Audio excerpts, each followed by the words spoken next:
as James opting in or signing a new maximum deal would put the club in the league's punitive luxury tax. Still, as Marks explains, the Lakers would be able to combine contracts and trades even with a James opt-in or a similar new deal. If James opts in or signs a new contract with a comparable starting salary, the Lakers will be $1.3 million over the luxury tax, Marks writes. They are $6.7 million below the first apron and will only have access to their $5.7 million non-tax mid-level exception. Because the Lakers are well below the second apron, they have flexibility to aggregate contracts in a trade.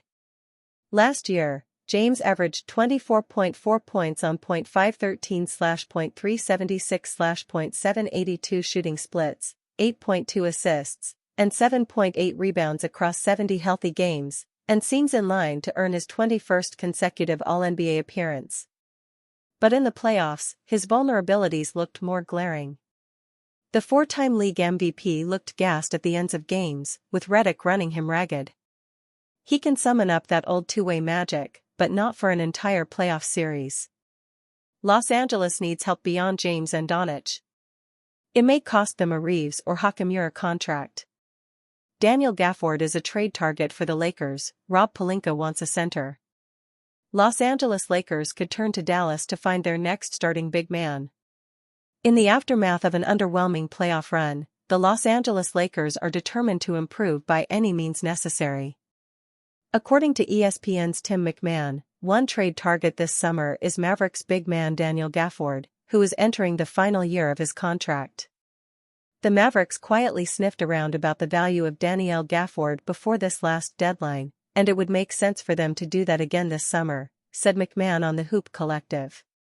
Derek Lively is a year away from getting an extension. Daniel Gafford is entering the final year of his contract. Gafford is reasonably going to want to get paid starting center money, and you can't have AD on a max, Lively on a big contract, and play Gafford starting center money.